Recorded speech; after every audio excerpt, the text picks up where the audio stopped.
Dear student, welcome back to my channel. Today's question from the exercise 3.2 chapter name is pair of linear equations in two variable. What is given here? 5 years hence the age of Jacob will be 3 times of his son. 5 years ago Jacob's age was 7 times of his son. What are their present age? So ಏನು ಕೊಟ್ಟಿದ್ದಾರೆ ಅಂತಂದರೆ ages ಕೊಟ್ಟಿದ್ದಾರೆ. Jacob ಯಾರು ತಂದೆ ಆಯಿತು. Jacob age will be 3 times of his son age. So ಇವಾಗ ನಮಗೆ son age ಮತ್ತು ಜಾಕೋಬ್ ಏಜ್ ಎರಡೂ ಗೊತ್ತಿಲ್ಲ, ಅದೇನಾಯಿತು ಅನ್ನೋನ್ ಆಯಿತು. So let us take son age as this is a solution part. Age of son as X years. ನೀವು ಅದನ್ನು Y ಅಂತಲೂ ತಗೋಬೋದು. Next age of Jacob will be Y years. ಓಕೆನಾ? ಈಗ ಇಲ್ಲಿ ನೋಟಿಸ್ ಮಾಡಿ, 5 years ಹೆನ್ಸ್ ಅಂತಂದರೆ ಇಬ್ಬರಿಗೂ 5 ವರ್ಷ ಜಾಸ್ತಿ ಆಗುತ್ತೆ. ಸೊ ಇವನಿಗೆ ಎಷ್ಟಾಗುತ್ತೆ? ಸನ್ ಏಜು 5x + 5 years ಆಯಿತು. Next age of the Jacob will be y + 5 years. So ಇದೇನು ಏಜ್ ಆಫ್ಟರ್ 5 years. ಇದನ್ನು ನೋಟಿಫೈ ಮಾಡಿ 5 years ಹೆನ್ಸ್ ಅಂತ ಇದೆ. Next 5 years hence son age ಎಷ್ಟಾಗುತ್ತೆ? Son age will be x + 5 years. Next father age ಅಂದರೆ Jacob age ನಮಗೆ ಎಷ್ಟಾಗುತ್ತೆ? y + 5 ಆಯಿತು. y + 5 years.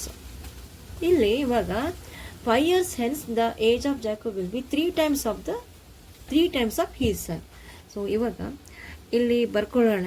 ಕಂಡೀಷನ್ ಏನು ಕೊಟ್ಟಿದ್ದಾರೆ?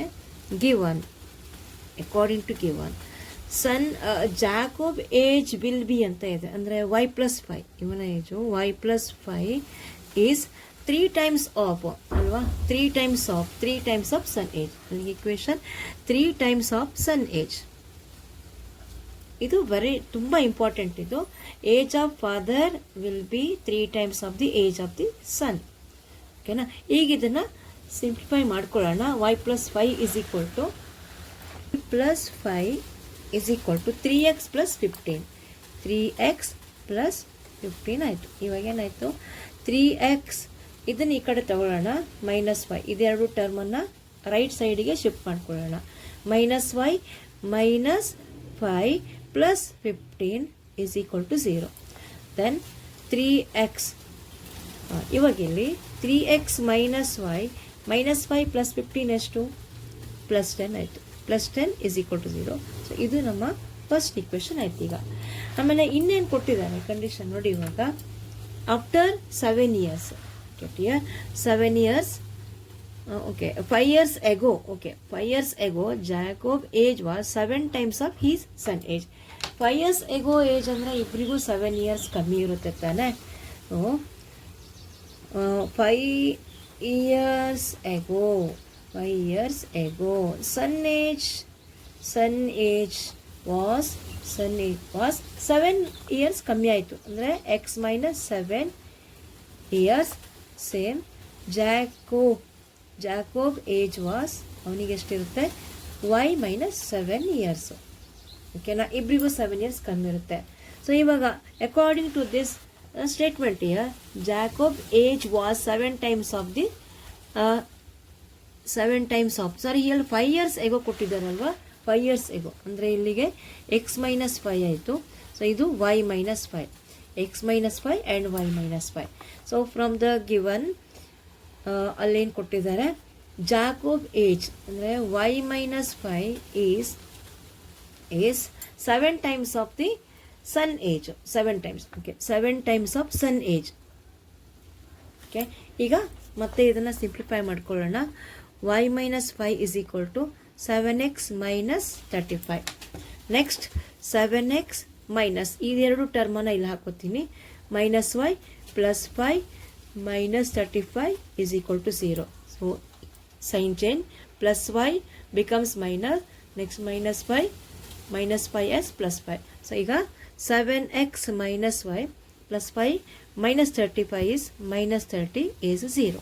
So this is our second equation. Now by substitution method, ನಿಮಗಿರೋದು substitution method ಇದೆ ಇವಾಗ. by using substitution method. So I am taking equation number 1 ಅಥವಾ ನೀವು ಇಕ್ವೇಷನ್ ಯಾವುದಾದ್ರೂ ತೊಗೊಳ್ಬೋದು, ಸೆಕೆಂಡು ತೊಗೋಬೋದು. ಸೊ ನಾನೀಗ ಇಕ್ವೇಷನ್ 1 ತೊಗೋತಾ ಇದ್ದೀನಿ. 3x minus Y plus 10 is equal to 0. ಈಗ ಏನು ಮಾಡ್ತೀನಿ, ಈಗ I am converting this equation in terms of X.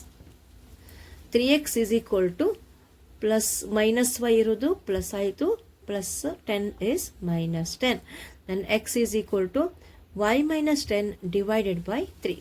So ಈಗ ಈ ವ್ಯಾಲ್ಯೂನ ಸಬ್ಸ್ಟಿಟ್ಯೂಷನ್ ಮಾಡ್ಕೊಳ್ಳೋಣ. ಇದು ವ್ಯಾಲ್ಯೂ ಅಲ್ಲ, ಎಕ್ಸ್ ವ್ಯಾಲ್ಯೂ ಅಲ್ಲ, ಈಗ X in terms of Y ಅಲ್ಲಿದೆ. So substitute above X as Y minus 10 by 3 in another equation. Already ನಾನು equation 1 ತಗೊಂಡಿದ್ದೀನಿ, ಇಕ್ವೇಷನ್ 2ದಲ್ಲಿ ಸಬ್ಸ್ಟಿಟ್ಯೂಷನ್ ಮಾಡೋಣ. 7x minus Y minus 30 is 0. ಇದು ನಮ್ಮ ಸೆಕೆಂಡ್ ಇಕ್ವೇಷನ್. ಸೊ ಹುಷಾರಾಗಿ ಈಗ ನಾವೀಗ ಎಕ್ಸ್ ವ್ಯಾಲ್ಯೂ ಸಬ್ಸ್ಟಿಟ್ಯೂಷನ್ ಮಾಡ್ತೀವಿ. 7 into Y minus 10 divided by 3. ಓಕೆನಾ, ಇಲ್ಲಿ X value is Y minus 10 divide by 3 bracket close minus Y minus 30 is 0. Next, so ಇಲ್ಲೇನು ಮಾಡಬೇಕು ಇವಾಗ? ಓಕೆ, ಈಗ ಇದನ್ನ 7 ಇಂಟು ವೈ ಮೈನಸ್ 10 ಮಾಡ್ಕೋತೀವಿ. ನೆಕ್ಸ್ಟ್ 3 ಆ್ಯಂಡ್ ವೈನ 3 ಇಂಟು ವೈಯನ್ನು ಮಲ್ಟಿಪ್ಲಿಕೇಶನ್ ಮಾಡ್ಕೋತೀವಿ. ಓಕೆ, ಅಂದರೆ ಎಲ್ ಸಿ ಎಮ್ ತೊಗೋತಾ ಇದ್ದೀವಿ. ಸೊ ನಾವು ಬೆಟರ್ ಇವಾಗ ಈ ಟರ್ಮನ್ನು ಶಿಫ್ಟ್ ಮಾಡ್ಕೊಂಡ್ಬಿಡೋಣ.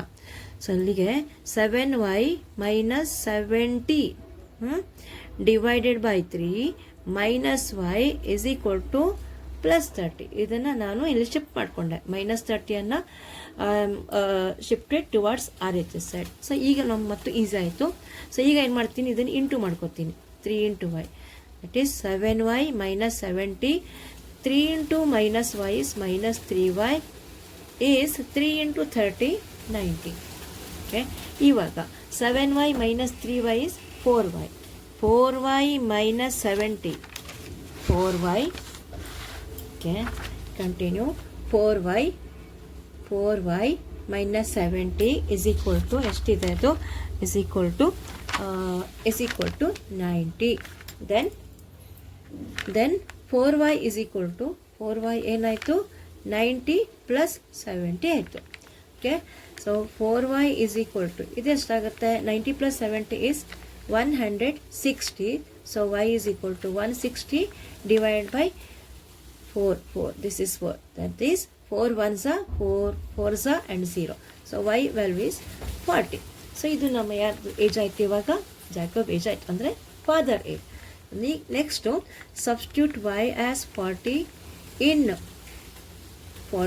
in equation 1 or 2. ಏನಿದೆ ನಮ್ಮ ಇಕ್ವೇಷನ್ 1 or 2 ಯಾವುದಾದ್ರು ತಗೋತಾ ಇದ್ದೀನಿ. Okay, this is our equation number 1. 3x minus Y plus 10. Okay, 3x minus Y plus 10. Okay, 3x minus Y plus 10 is equal to 0. So ಏನಿದೆ y value substitution ಮಾಡೋಣ. 3x minus of 40 plus 10 is 0. 3x minus 40 plus 10 is minus 30 is 0. So ಇದನ್ನು shift ಮಾಡ್ಕೊಳ್ಳೋಣ. ಮೈನಸ್ 30ನ್ನು ಆರ್ ಎಚ್ ಎಸ್ಸಿಗೆ shift ಮಾಡ್ಕೊತಾ ಇದ್ದೀನಿ. 3x is equal to 30. Then X is equal to 30 divide by 3. ಈ ಥರ ಸ್ಟೆಪ್ಸ್ ತುಂಬ ಕಡೆಗೆ ಬರುತ್ತೆ ಡಿವಿಷನ್ ಮಾಡೋದು. 3 ones are 3 10s are. So x we got as 10. ಇದೇನಾಯ್ತು ಈಗ? ಸನ್ ಏಜ್ ಆಯಿತು. So finally therefore present age x ಏನು ಹೇಳುತ್ತೆ? x and y represent present age of both son and father. So present age of son ಅಂದರೆ x value 10 years. Next father age ಅಂದರೆ ಏನು ಯಾರದು? Jacob. Jacob present age. ಇದು present age of son and present age of Jacob. y is equal to 40 years. This is the solution for this problem. I hope you all understanding this sum. Please do share, comment and subscribe Sri Sai Guru channel. Thank you.